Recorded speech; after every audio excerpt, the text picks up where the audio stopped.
I velivoli in linea sarebbero stati a regime tanti, una cinquantina, quindi c'erano 4 gruppi di volo, un gruppo di standardizzazione e valutazione e 3 gruppi, questo primo gruppo comandato a rotazione da piloti delle 3 nazioni.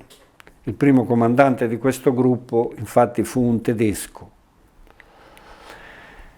più altri 3 gruppi, uno comandato da un tedesco, uno comandato da un inglese, uno comandato da un italiano. I 4 gruppi facevano riferimento a un capo istruttore, chief instructor, che all'inizio era un tenente colonnello, wing commander inglese della Royal Air Force, e i 3 gruppi con 3 comandanti di gruppo.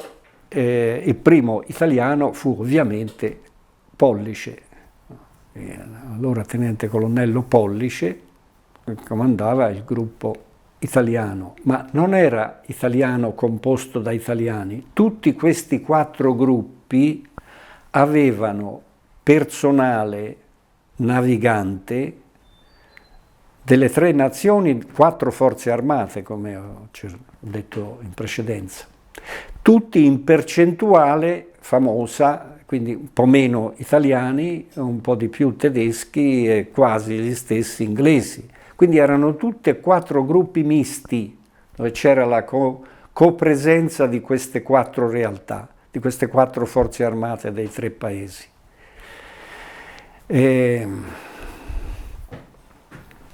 E quindi ci volle praticamente quasi un anno per generare un numero di istruttori che man mano venivano dai 3 paesi, e alla fine, insomma, di un anno così, insomma, a spanne, un anno circa, il 1981, fu quasi tutto dedicato al build-up, alla costituzione di questa forza di istruttori, sia piloti che navigatori. L'inizio non fu facile, parlo per la mia esperienza personale, evidentemente. Non fu facile perché si era all'estero, c'erano problemi di varia natura, facilmente comprensibili.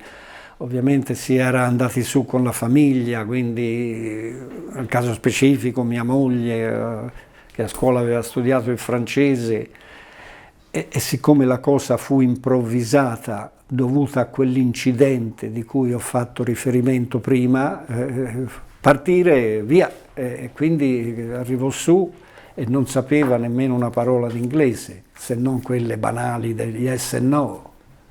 E io fui inviato per 3 mesi, come ho detto prima, in Germania, a Ottobrunn e a Manching, per la fase iniziale. Quindi rimase, già basterebbe questo, no? La figlia all'asilo, lì, eccetera. Comunque, piano piano si risolse tutto, ci inserimmo benissimo, reciprocamente ci accorgemmo che c'erano molti stereotipi da sfatare, l'italiano non era mozzarella e mandolino, il tedesco non era l'inglese, eccetera, eccetera. Si creò un bellissimo clima.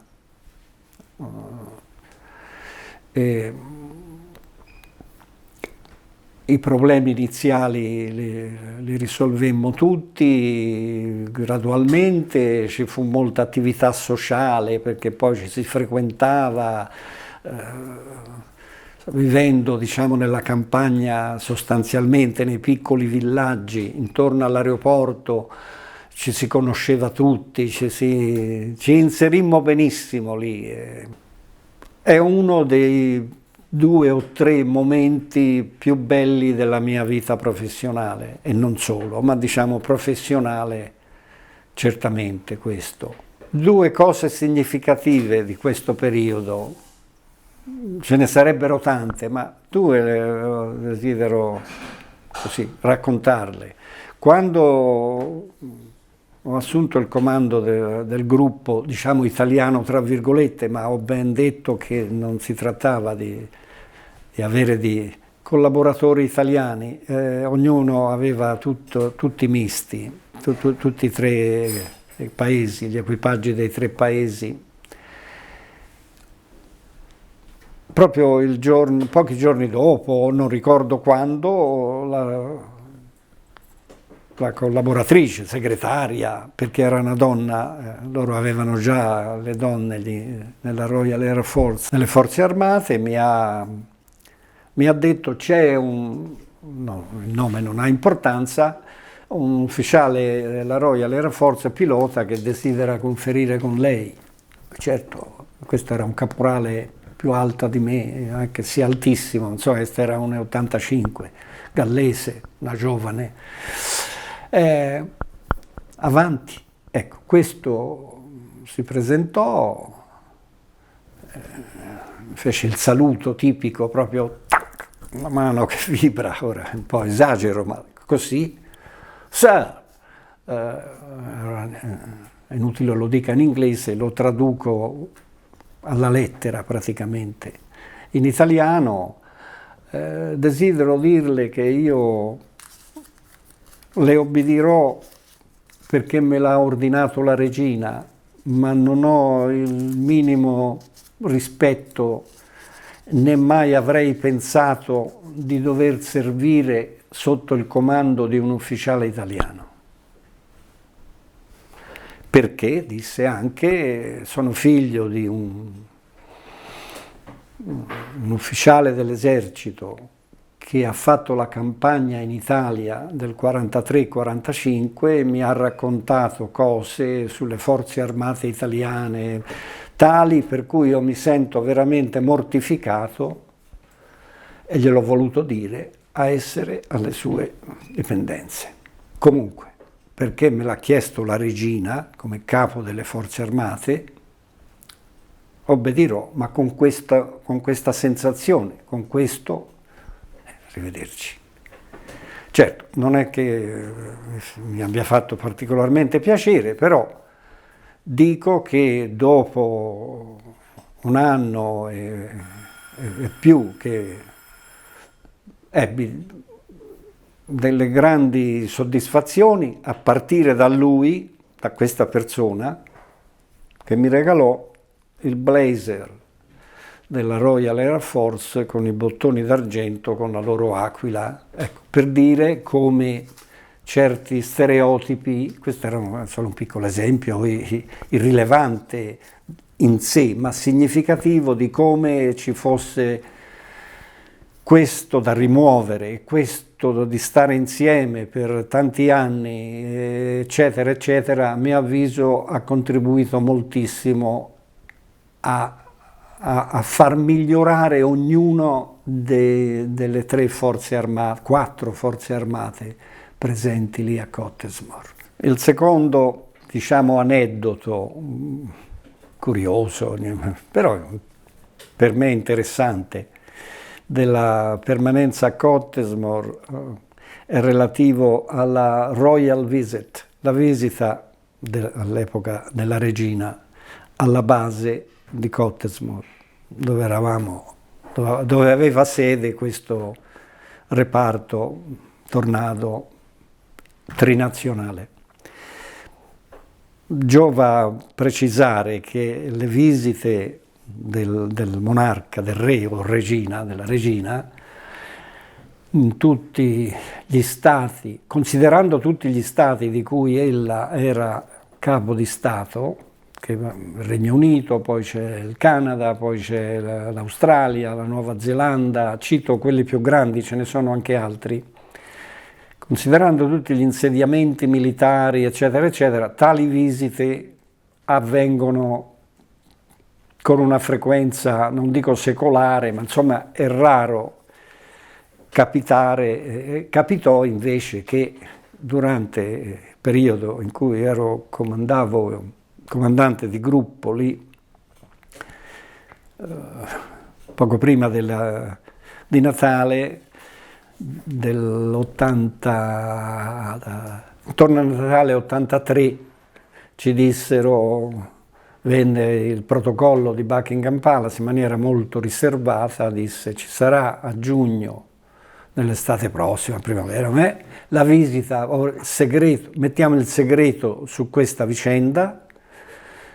Gli inglesi hanno pochi segreti ma li mantengono, noi ne abbiamo tanti, magari li manteniamo, ma questa è una battuta che poi è come Pulcilenna, è un po' dire la verità, ma insomma. E per motivi che ora è inutile dica, perché sembra che voglia, diciamo, si arrivò alla soluzione che l'itinerario della visita dentro la base di Cottesmore della Regina prevedesse la visita al gruppo che avevo l'onore di comandare, al mio e non a uno degli altri 3, erano 4 i gruppi. E quindi si incominciò questa preparazione, veniva fatte delle prove, veniva un tenente colonnello donna della Royal Air Force che aveva un po' la statura della regina, e dovevo simulare che lei fosse la regina, insomma facemmo tutte queste prove.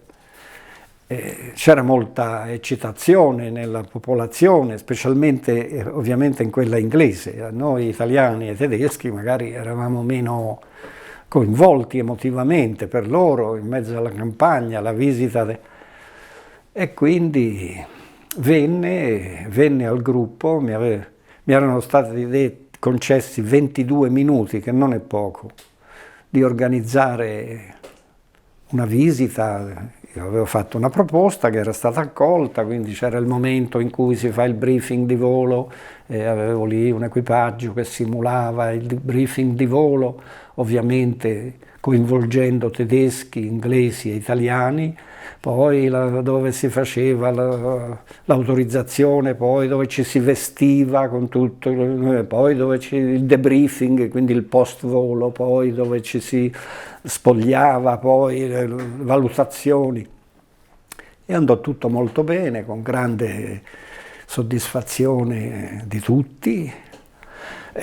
Poi la regina fece altre cose, andò a piantare un albero, andò a visitare alle scuole, c'erano le scuole elementari lì, i cui allievi, insomma, studenti erano tutti figli nostri, e quindi ci fu il caso che in un'estrazione venne fuori che mia figlia fu estratta come colei che avrebbe dato il mazzolino di fiori alla regina. Poi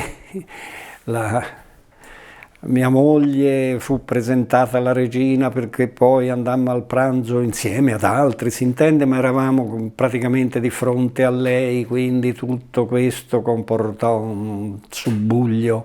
Molti degli inglesi, che erano stati esclusi per ovvi motivi, si sentirono prevaricati dal fatto: ma come i tedeschi, gli italiani e noi no, insomma.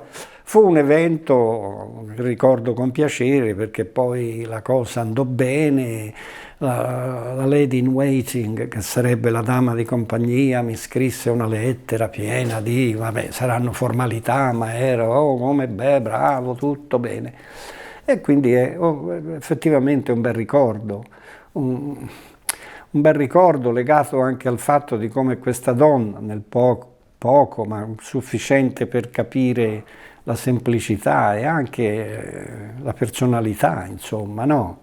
Mentre eravamo a pranzo disse: tutti mi criticano perché sono poco elegante, perché porto sempre le borsette, quelle appiccicate, penzoloni dal braccio, invece di portare altre più, eccetera. Vorrei vedere, io so 50 anni, ora non mi ricordo, che stringo tutti i giorni le mani, come farei se non potessi appendere la borsetta, ma dovessi avere un altro oggetto, a chi la do, eccetera.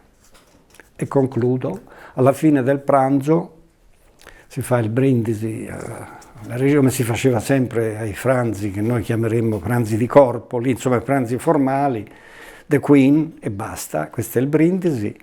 Fatto questo, lei si siede, apre la borsetta, prende il rossetto e se lo passa, e si ripassa il rossetto, E poi ho visto lo stupore, insomma, perché una cosa a tavola, dicevo, voi vi stupite, lo so, però come potrei io finire nella foto magari della copertina di un rotocalco con la bocca dopo aver mangiato non in ordine? Vedete? Anche questo è un onere che devo portare come... Per dire, e altre battute del genere. Una donna, insomma, una donna affascinante sotto molti aspetti.